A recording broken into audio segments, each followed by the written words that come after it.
అసలు మీ గురించి నేను ఇంట్రడక్షన్ ఇవ్వాలి అంటే వెతుక్కోవాల్సి వస్తుంది. ఏమని చెప్పాలి నేను? ఈయన ప్రోగ్రామ్ ప్రొడ్యూసర్ అని చెప్పారా, యాక్టర్ అని చెప్పాలా, రంగస్థలంలో ఈయన కొన్ని వందల ప్రదర్శనలు ఇచ్చారని చెప్పాలా, ఏంటో నాకు అర్థం కాలేదు సార్.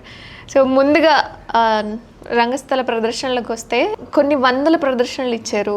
సో అక్కడి నుంచి సినిమా వైపుగా మీ జర్నీ అనేది ఎలా సాగింది?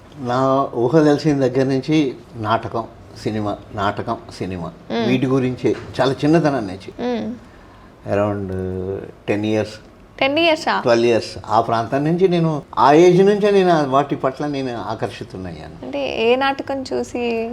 ముఖ్యంగా ఏంటంటే ఆకురాలిన వసంతం అనే నాటకం చూశాను. మున్ననూరి హనుమంతరావు గారని దాంట్లో మెయిన్ క్యారెక్టర్ చేశారు. ఓకే. ఆ టీంతో నేను ఇంటరాక్ట్ అన్నాను. ఆ టీంలో కలిసిపోయాను నేను. వాళ్ళతో పాటు వర్క్ చేశాను. కారణం ఏంటంటే మా నాన్నగారికి వాళ్ళందరూ ఫ్రెండ్స్. మా నాన్నగారు ఒక కల్చరల్ స్పోర్ట్స్ ఆర్గనైజేషన్ కోసం టికెట్ షో ఆర్గనైజ్ చేశారు. ఆ బెనిఫిట్ షోలో ఈ నాటకం వేశారు. ఆ బెనిఫిట్ షో టైంలో వాళ్ళందరూ లైవ్ ప్రదర్శన ఇచ్చారు. ఓకే. ఆ ఆర్గనైజేషన్ ఏదైతే నాటక సంస్థ ఉందో రాజరాజేశ్వర కళానికేతన్ అనేది, వాళ్ళందరూ మా నాన్నగారికి స్నేహితులు. ఓకే. మా నాన్నగారు కోఆపరేటివ్ బ్యాంక్ ఎంప్లాయ్. అప్పుడు ఎల్ఎంబి బ్యాంక్ అని ఉండేది, తర్వాత ల్యాండ్ మార్టేజ్ బ్యాంక్ అని ఉండేది. దాని తర్వాత కాలక్రమంలో మార్పులు చేర్పులు వస్తూ కోఆపరేటివ్ బ్యాంక్ అయింది. సో వాళ్ళ ఆ నాటకం మొట్టమొదటి 1975 అప్పుడు వాళ్ళతో పాటు నేను కలిసి జర్నీ మొదలైంది. ఓకే. ఇవన్నీ ఎలా జరుగుతాయంటే లోపల మనకి ఎక్కడో ఇన్బిల్ట్ మనసు పొరల్లోనో లేకపోతే మనసు అంతరాల్లోనో ఎక్కడో దానికి సంబంధించిన జీన్స్ ఏవో ఉండి ఉంటాయి, అవి మేల్కొన్నాయి. అలా ముందుకు ఏమన్నారు నాన్నగారు ఫస్ట్? అంటే 10 years అప్పుడు అంటే చిన్నపిల్లలు ఏం తెలుసు అని ఉంటుంది కదా. ప్రత్యేకంగా ఏమే ఆల్రెడీ ఫ్రెండ్స్ ఉన్నారు కాబట్టి. అయితే ఈ నాటక ప్రదర్శన అయ్యేటప్పటికి నాకు దగ్గరగా 13 ఏళ్ళు.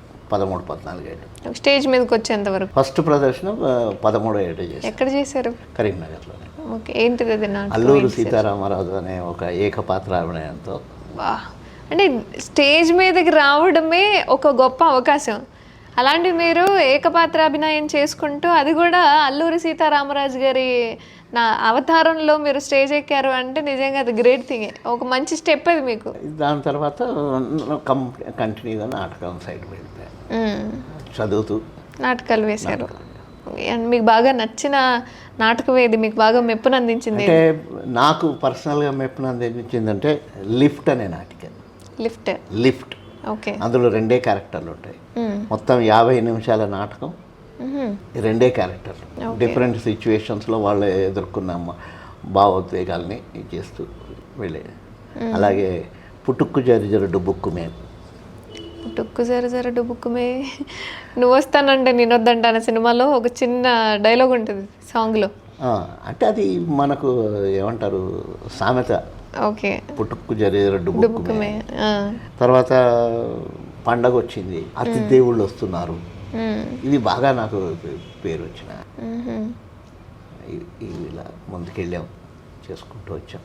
అండ్ ఇప్పటికీ ఎక్కడైనా సరే మీరు అక్కడి నుంచే మొదలయ్యారు. నాటకమే మీ జీవన విధానంగా మారిపోయింది, జీవితంగా మారిపోయిన పరిస్థితులు కదా. ఇప్పుడు ఎక్కడైనా ఒక నాటక జరుగుతుంది అన్నా లేదా ప్రదర్శించాలి అన్నా ఇప్పుడున్న జనరేషన్ స్పందన ఏంటి అసలు? ఇప్పుడు జనరేషన్ మారిపోయిందమ్మా. నాటకానికి బాగా విలువ ఉంది. మా టైంలో ఉన్న కష్టాలు ఇప్పుడు లేవు. నాటకం చేయాలనుకునే వాళ్ళకి కానీ, నాటక ప్రదర్శన ఇవ్వాలనుకునే వాళ్ళకి కానీ అప్పటికన్నా ఇప్పుడు చాలా సానుకూలమైన పరిస్థితులు ఉన్నాయి. ఇప్పుడు నేను మళ్ళీ అగైన్ ఆఫ్టర్ లాంగ్ టైం నేను ఒక నాటక సంస్థను మళ్ళీ కొత్తగా స్టార్ట్ చేసి నాటకాలు వేయాలి అనే ఆలోచనలో ఉన్నా. ఆదరిస్తారనుకుంటున్నారా? ఖచ్చితంగా. ఎందుకంటే మీకు హైదరాబాద్లో నాటకం చూసే జనం వేరే ఉన్నారు. అయితే నాటకాన్ని కొత్తగా వేయాలి. మూస పద్ధతిలో కానీ వేరే రకంగా వేయకూడదు, కొత్తదనంగా వేయాలి. సబ్జెక్ట్ విషయంలో కానీ, కంటెంట్ విషయంలో కానీ, పర్ఫార్మెన్స్ విషయంలో కానీ కొత్తదనంగా ఉండాలి. ఉంటే ఖచ్చితంగా చూస్తాం. ఎందుకంటే దానికి ఉదాహరణలు ఇప్పుడు రంగభూమి అనే ప్లేస్ ఉంది గచ్చిబౌలిలో. అక్కడ చాలా నాటకాలు జరుగుతున్నాయి. తెలుగు, తమిళ్, అన్ని భాషలు. ఓకే.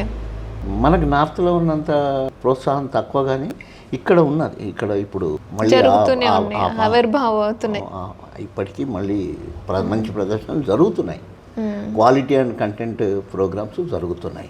మీకు ఎవరి నాటకాలు బాగా ఇష్టం సార్? ఎవరి నాటకాలు అంటే కొత్తదనం, మోస్ట్ వీళ్ళు బాగా చేస్తారు స్టేజ్ మీద. ఇప్పుడు రంగభూమిలో బషీర్ టీం బాగా చేస్తుంది, తర్వాత రత్నారెడ్డి టీం చేస్తుంది, ఉన్నారు.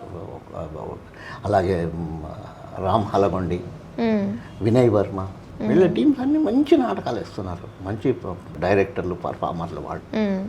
ఏ హీరో ఇష్టం మీకు బాగా? హీరోలు అంటే మంచి పర్ఫార్మెన్స్ ఇచ్చే హీరో అంటే బాగా ఇష్టం. అందరూ మంచి పర్ఫార్మెన్స్ చేస్తారు కదా సార్. కమల్ హాసన్, ఓకే, చిరంజీవి. చాలా సినిమాల్లో నాగార్జున గారు మంచి పర్ఫార్మెన్స్ ఇచ్చారు. ఆయన ఒక్కళ్ళు అనే ఇది నా రెస్ట్రిక్షన్ నేను పెట్టుకోలేదు. ఎవరు మంచి పర్ఫార్మెన్స్ ఇస్తే ఆ సినిమాకి నేను అభిమాని అయిపోతాను, ఆ హీరోకి నేను అభిమాని అయిపోతాను. ఓకే. చాలా సినిమాల్లో మంచి మంచి పర్ఫార్మెన్స్లు ఇచ్చిన ఆర్టిస్టులు ఉన్నారు. ఇవన్నీ ఏంటంటే ఒక సినిమా యాక్టర్ మంచి పర్ఫార్మెన్స్ ఇస్తున్నాడు అంటే ఎక్కువ శాతం క్రెడిట్ గోస్ టు డైరెక్టర్. ఎందుకంటే డైరెక్టర్ ఆ క్యారెక్టర్ని, యాక్టర్ని మోల్డ్ చేసుకునే విధానం మీద యాక్టర్ పర్ఫామ్ చేయాలి. యాక్టర్లు అందరూ మంచి యాక్టర్లే, అందరికీ మంచి నటన వచ్చు. నటనను తీసుకోవడం మీద ఆధారం. సే ఫర్ ఎగ్జాంపుల్ సినిమాకి సినిమాటోగ్రాఫర్స్ ఉంటారు, కెమెరాలన్నీ ఆనంద్ సినీ సర్వీస్ నుంచే తీసుకెళ్తారు. మరి ఒక కెమెరామెన్ తీసిన సినిమా బాగుంటుంది, ఇంకో కెమెరామెన్ తీసిన సినిమా విజువల్స్ అంత గొప్పగా ఉండవు. కారణం ఏంటంటే అది అల్టిమేట్ ఏంటంటే ఒక సినిమాలో ఒక యాక్టర్ పర్ఫార్మెన్స్ బాగా ఇచ్చాడు అంటే యాక్టర్లో దమ్మున్నది, కానీ యాక్టర్ని వాడుకునే విధానం డైరెక్టర్కి తెలుసుండాలి. అందుకే మంచి డైరెక్టర్లు అభివృద్ధిలోకి వస్తూ ఉంటారు, మంచి యాక్టర్లను పిక్ చేసుకొని ఎలివేట్ చేస్తుంటారు.